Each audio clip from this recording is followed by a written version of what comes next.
El siguiente expositor es Guillermo Lloveras, veterinario egresado de la UBA, socio gerente de Ceres, empresa dedicada al mejoramiento genético porcino nacional, con más de 20 años de trayectoria en el país. Bueno, buenas tardes, espero que estén bien. Vamos a tener una charla con un foco un poco diferente, así que vamos en eso. Yo soy uno de los socios de Ceres, una empresa nacional que se dedica al mejoramiento genético de cerdos. Nosotros criamos dos razas maternas, que son las razas Landgraf y Yorkshire. Comercializamos las cachorras híbridas aprovechando los efectos de heterosis, los beneficios del cruzamiento, que fue una de las situaciones importantes de evolución de las empresas de genética. Así que hacemos el mejoramiento genético en cada una de esas líneas de bisabuelas y hacemos mejoramiento genético también en las líneas Duroc, principalmente, que son nuestras líneas de terminales, porque trabajamos mucho en calidad de carne. Muy bien. El mejoramiento genético de cerdos, es importante saber de dónde venimos y a dónde vamos, que era un poco lo que voy a centrar un poco la charla hoy principalmente. ¿Y cuál es el objetivo que tenemos? Es muy esencial, producir la mayor cantidad de carne al menor costo posible. Y en segunda instancia, en realidad por el deterioro que sufrió la calidad de carne en la búsqueda de la cantidad, también buscamos mejorar la calidad de la carne. Las granjas, en Argentina tenemos granjas de alto nivel de producción que producen por cada madre que tienen alojada 3.500 granjas comerciales, ¿no? 3.500 kilos de carne por año. Eso se lo debemos al mejoramiento genético. Tengo que decir también, que recorro mucho en la calle las granjas, que las granjas de tecnificación media, intensivas, en Argentina, oscilan en una producción de 2.400, 2.700 kilos de carne por año, que es lo más usual, para saber bien dónde estamos parados, ¿no? Pero tenemos granjas hoy de alto nivel de producción en Argentina que están en los 3.500 kilos de carne producidos por cada madre que tiene alojada. Bueno, hay que entender un poquito de dónde venimos, ¿no? Es muy importante. Y bueno, tiene que ver mucho, me gusta siempre mostrar, esa imagen es lo que teníamos arriba de los pies en un cerdo en la década del 30, ¿no? En las guerras, en los periodos entre guerra. Y lo que le pedíamos a la nutrición animal, le pedíamos mucha energía. En la década del 70 y del 80 ya empezamos a tener más carne arriba de los pies del animal y las empresas de genética empezamos a trabajar en esto mediante métodos de selección y fuimos obteniendo hacia la década del 90 este tipo de producto donde podemos ver un poco cómo mejoramos la cantidad de carne que hay sobre las patas del animal. Hemos tenido suerte en cerdos porque el cerdo tiene una elevada eficiencia en la producción. Los caracteres que son de importancia económica tienen una alta heredabilidad. O sea, de lo que yo selecciono en el animal, puedo prever que el hijo nos va a aportar una mejora. Particularmente empezamos a trabajar en la década del 80 en adelante muchísimo con la conversión alimenticia, porque obviamente le quiero poner la menor nafta al auto para que me rinda lo más posible, y esto es lo mismo, le quiero dar lo menos posible de comer al cerdo para que tire más kilos de carne. Hemos mejorado mucho en la velocidad de crecimiento, hemos tenido cerdos cada vez más magros, o sea que hubo un alto crecimiento del tejido magro con poco alimento. Y esto es de alta heredabilidad. Eso es lo que hacemos en la selección genética día a día. Después hay otros valores que también podemos tomar, que es post-faena, el capón post-faena. En muchos países se mide el área del lomo y el rendimiento de la res y tiene alta heredabilidad y eso se incorpora a los programas de mejoramiento genético. Por otro lado, también el cerdo tiene un elevado tamaño de camada, o sea, una madre puede dar muchos lechones, que después van a ser muchos capones, que además van a crecer muy rápido. Y a partir del 2000, llegando un poco al límite de esa curva exponencial que tuvo la velocidad de crecimiento del tejido magro, las empresas genéticas se pusieron a trabajar un poco cada vez más duramente en lo que es la cantidad de destetados y la cantidad de cerdos producidos por madre por año. Entonces se empezó a trabajar sobre caracteres que en realidad son de baja heredabilidad, ¿sí? O sea, son poco heredables y le requieren mucho trabajo para obtener mejora. Algunas empresas de genética, viendo que teníamos muchos lechones pero que tenían poca viabilidad, esos lechones eran poco viables, empezaron a poner en los programas de genética, de selección genética, cuántos lechones vivos tenía en la camada al día 5 de nacimiento. Y eso nos dio un equilibrio mucho más interesante en los lechones destetados. Y otra de las ventajas del cerdo, la especie porcina, es que el intervalo generacional es corto. Una cerda oscila entre 2.2, 2.3, 2.4 partos por año, y eso nos da una permanente producción de lechones, una permanente producción de capones y una rápida mejora de la producción porcina. ¿Qué herramientas tuvimos para poder elegir animales que crezcan cada vez más rápido, sean más magros y coman menos? Hemos utilizado un método de selección genética que se llama BLAP, un sistema que se llama BLAP. En definitiva, para no aburrir mucho con términos genéticos, lo que hacía este método es, de ese rendimiento que tiene el animal que estoy evaluando, cuánto se debe al ambiente y cuánto se debe a su varianza genética o a lo que su genética puede dar, vamos a decirlo sencillo. Y esto nos permitió un avance mucho más fino, una predicción mucho más exacta de los reproductores que van a ser mejores a futuro y en la selección.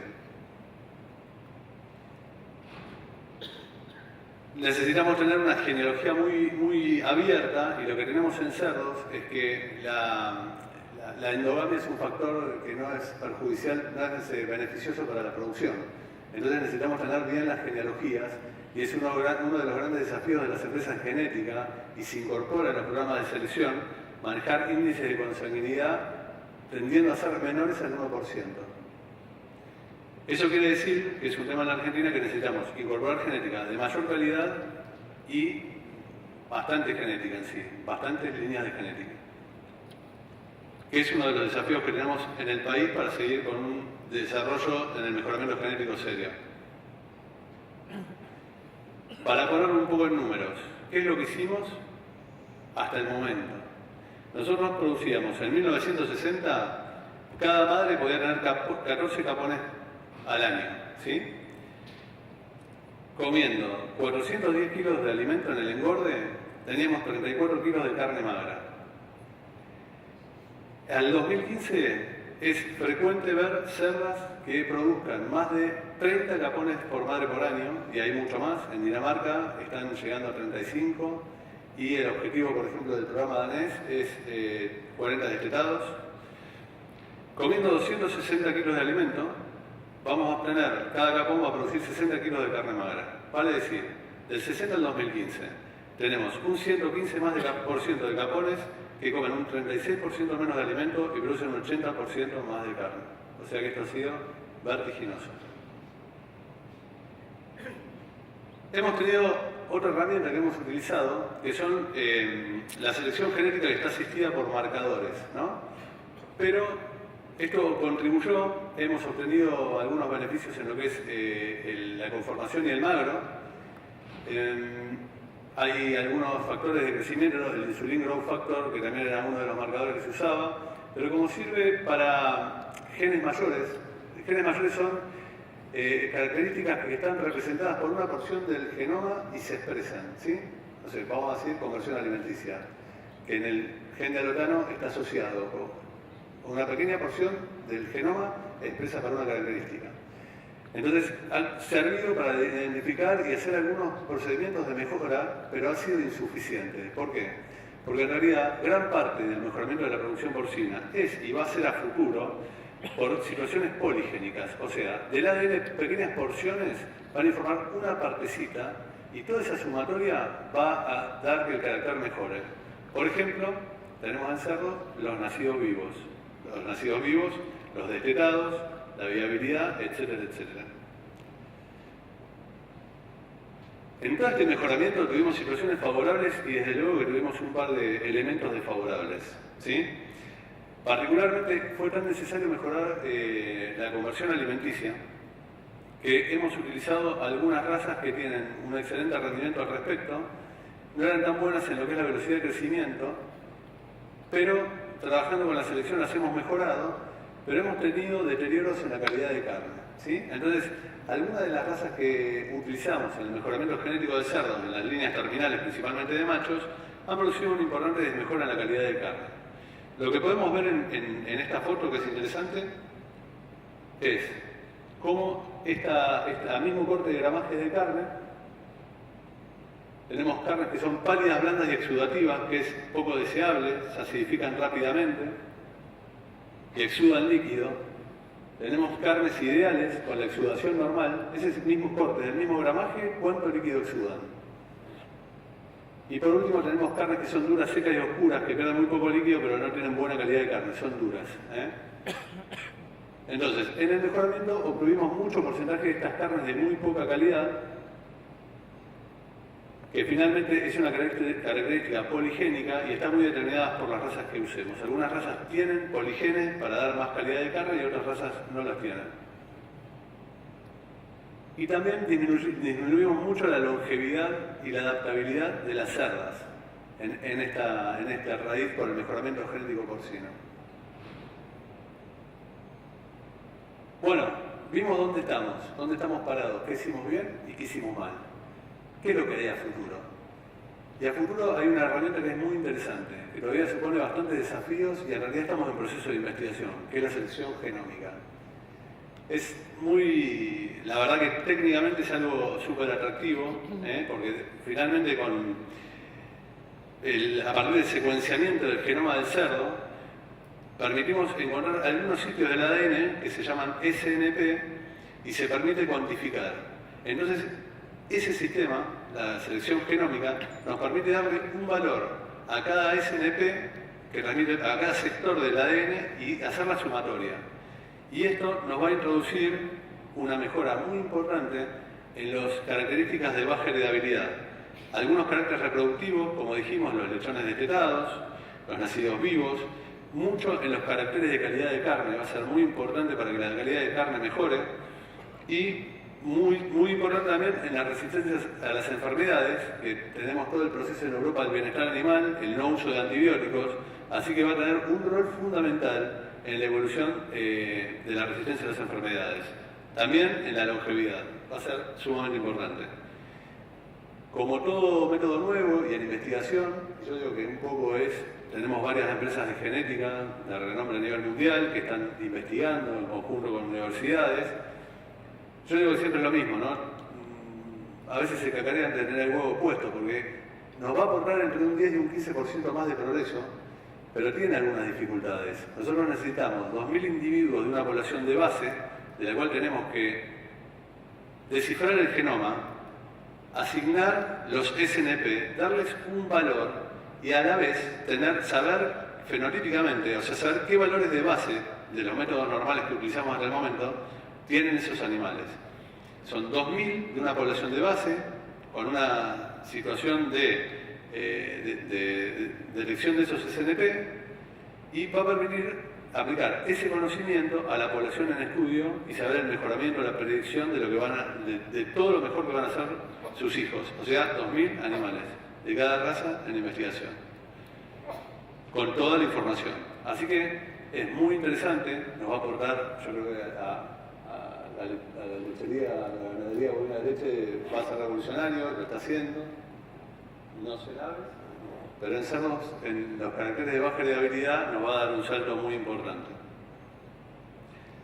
Bueno, para saber un poco cómo nos proyectamos en la producción de carne de cerdo en el mundo. Al año 2015, la población mundial tiene 7.4 billones de habitantes. La cantidad de cerdas, el plantel de cerdas mundial, se estima en 70 millones de vientres. 70 millones de vientres. Se están consumiendo 110 billones de kilos de carne de cerdo en el mundo, que nos da aproximadamente 14,7 kilos consumidos de cerdo por habitante por año. Fíjense lo que nos da finalmente de esa ecuación la producción de cada madre de carne por año, 1100. 1100. Hablamos que ya hay granjas en Argentina que producen 3500. Algunas dicen que producen mucho más. Para el 2030 se prevé que la población va a crecer en 1.1 billón más, lo cual va a requerir, ¿cuántas cerdas?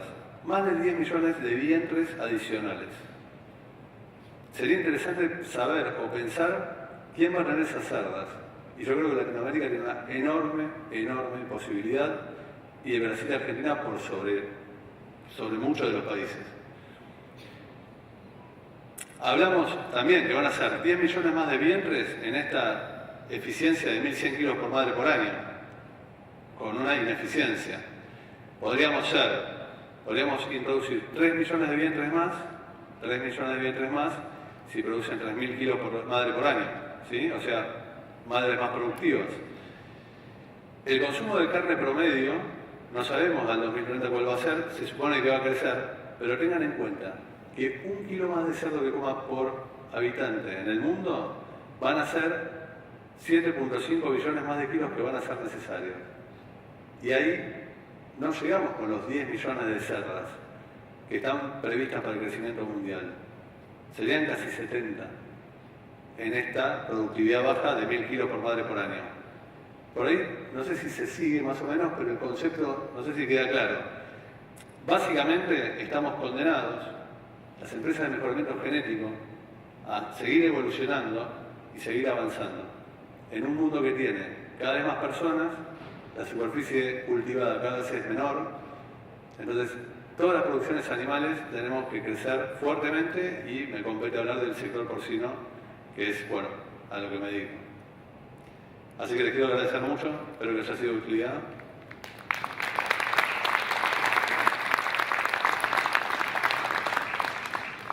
Muchas gracias.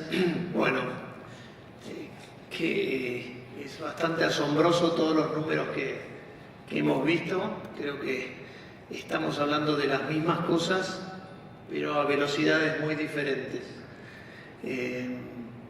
Y los números que acabas de presentar vos de la oportunidad que tiene el cerdo para crecer en el mundo y en la Argentina. Así que bueno, nada más que decir, y muchas gracias a los dos, y vamos a imitarlos en lo que podamos.